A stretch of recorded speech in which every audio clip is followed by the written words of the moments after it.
दो बच्चों ने तकरीरें की थी, उनके ऊपर मैं बात नहीं करना चाहता। एक उनमें से नानी होगी है, लेकिन मेरे लिए बच्चे ही हैं।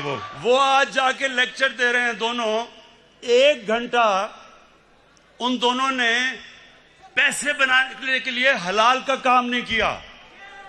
पले किसके ऊपर हैं? अपने दोनों बापों की हराम की कमाई के ऊपर पले हुए हैं। ये अपना चोरी किया हुआ पैसा बचाने के लिए ये इस मुल्क को बेच सकते हैं। इनका तो पैसा खुदा है। इन्होंने जो इस मुल्क से किया है वो मीर जाफर और मीर सादिक ने अपनी कौमों से किया हुआ था। पहले अपने फायदों के लिए उन्होंने अपनी कौमों को गुलाम बनाया था। जब नरेंद्र मोदी ने बार बार स्टेटमेंट्स दी कि हमें नवाज शरीफ पसंद है, लेकिन हमें जो पाकिस्तान का आर्मी चीफ है वो दहशतगर्द है, वो बार बार ये कहता था और नवाज शरीफ चुप बैठा हुआ था। मुझे क्यों नहीं नरेंद्र मोदी कहता कि इमरान खान ठीक है लेकिन जनरल बाजवा गलत है? वो क्यों नहीं कहता? क्योंकि उसे पता है कि मैं हिंदुस्तान की असल दुनिया में नरेंद्र मोदी की शक्ल दिखाई है दुनिया में कि कितना बड़ा इंतहा पसंद है ये। ये जो आज इसको हिंदुस्तान अखबारों के अंदर जो तारीफें हो रही हैं नवाज शरीफ की, बड़ा जी जमहूरी आदमी है, ये फौज को कह रहा है कि अपना काम करो क्योंकि नवाज शरीफ जमहूरी है। क्या हिंदुस्तान को नहीं पता कि जब जनरल जिया ने इसको गोद में बैठा के मुंह में दूध की चूसनी लगाई थी इसके मुंह में, इसकी जमहूरियत? क्या हिंदुस्तान को नहीं पता कि ये वो वजीर आजम है जिसने डंडों से सुप्रीम कोर्ट के ऊपर हमला करवाया था? और फिर जुल्म देखें कि बाकी जुडिशरी को ब्रीफ केस दे के खरीदा था। ये वो नवाज शरीफ है जो आज बड़ा जमहूरी बन रहा है। ये वो नवाज शरीफ है जो टेलीफोन कॉल करके कहता था जस्टिस क्यूम इसको 3 साल नहीं बेनजीर को 5 साल सजा दो। ये वो है आदमी, ये वो है जो पिछला नैब का चेयरमैन कमर जमान जैसा करप्ट आदमी उसको चेयरमैन बना के अपने केस बंद करवाए। इसके लिए अदलिया तब तक ठीक है जब तक अदलिया इसके साथ खड़ी है। हुदैबा पेपर मिल का ओपन एंड शट केस जब बंद होता है, अदलिया बंद करती है, तो अदलिया बहुत अच्छी है। जब 5 मेंबर बेंच अदलिया का पैनमा के केस में इसको सजा देता है, तो क्यों निकाला करके दौरा करके अदलिया को बुरा भला कहना शुरू कर देता है? यहां लोगों के सामने बेशर्मी से झूठ बोलते हैं।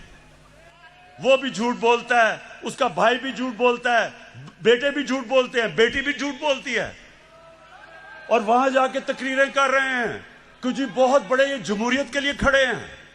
मैं अपनी पाकिस्तान की अदलिया को और हमारी नैब को एक पैगाम आज देना चाहता हूं। देखें, लोग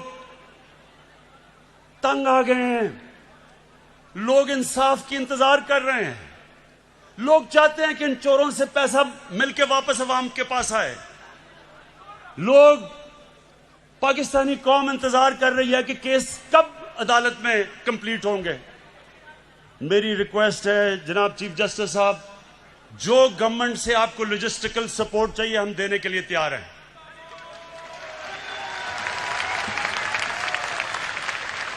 जिस तरह की आपको हमारे से मदद चाहिए हम आपको देने के लिए तैयार हैं, लेकिन खुदा के वास्ते डे टू डे हेयरिंग करके ये केसेस खत्म करें। इनकी 30 साल से मुल्क को चोरी कर रहे हैं, इनकी अब से तो नहीं केसेस आए, लेकिन वो केसेस के फैसले ही नहीं होते।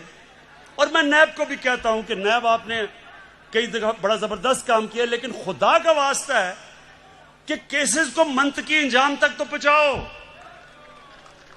आप हमारे से जो मदद चाहते हैं हम देने के लिए तैयार हैं, लेकिन कौम इंतजार कर रही है कब इस कौम का लूटा हुआ पैसा वापस मिलेगा।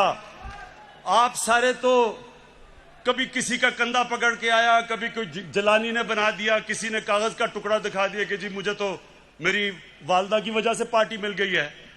ये आपके सामने शख्स खड़ा है, इसने पहले तो 20 साल खेलों की ग्राउंडों में दुनिया की बेहतरीन लोगों से मुकाबला किया और उसके बाद 22 साल वाहिद पॉलिटिशियन हूं। 22 साल छोटी सी पार्टी से शुरू करके अवाम के पास जाके वाहिद पब्लिक मूवमेंट से पार्टी बनाई है। किसी का सहारा नहीं चाहिए। मैं आज आपको कह रहा हूं कि इंशाअल्लाह अब आपको मैं मुकाबला करके दिखाऊंगा। मैं सारी जो गवर्नमेंट के हमारे इदारे हैं, नैब हमारे आजाद है, अदालतें आजाद है, लेकिन मेरे नीचे जो अदारे हैं उनको मैं अब खुद तैयार करूंगा। इस मुल्क में वो लोग जिन्होंने चोरी करके मुल्क को लूट के पैसा बाहर लेके गए हैं, इंशाअल्लाह एक एक को हम पकड़ेंगे। मेरी रिक्वेस्ट है फिर से नैब को और अदालतों से कि आप प्लीज इनके फैसले करें। और मैं अदालतों को आज ये कहना चाहता हूं, जो ये कोशिश कर रहा है, ये कोशिश कर रहा है अदालतों के अंदर इंतशार फैलाए, किसी जज का नाम ले रहा है, ये कोशिश कर रहा है फौज के अंदर इंतशार फैलाए, डीजी आईएसआई और आर्मी चीफ की बात कर रहा है कि फौज के अंदर इंतशार हो जाए, ये कोशिश कर रहा है कि बाहर जो एंटी पाकिस्तान फोर्सेस हैं उनके अंदर ये नुमाया हो जाए, जिसमें इसको पता है कि जो इजराइल की और जो हिंदुस्तान की लॉबी वो अमेरिका में सबसे मजबूत है, उसको अपील कर रहा है। ये जो गेम खेल रहा है, मैं ये गेम सारी समझता हूं, मुझे सारी इंटेलिजेंस है ये क्या खेलने की कोशिश कर रहा है। और मैं इसको ये बताना चाहता हूं कि मुझे तो कोई फर्क ही नहीं पड़ता कौन सा आर्मी चीफ हो या कौन सा आईएसआई का डीजी हो, मुझे तो फर्क ही नहीं पड़ता, क्योंकि मैंने तो कोई पैसे चोरी नहीं कर रहा या मेरी कोई बार जायदाद देनी, मुझे तो खौफ किसी से नहीं है। ये जो कोशिश कर रहे हैं कि हमारी फौज और गवर्नमेंट के बीच में दरार डालें या फौज के अंदर इंतशार पैदा करें, नवाज शरीफ मैं तुम्हें अब ये आज सुन लो मेरी गौर से बात, आज से मेरी पूरी कोशिश है तुम्हें इस मुल्क में वापस लाया जाए।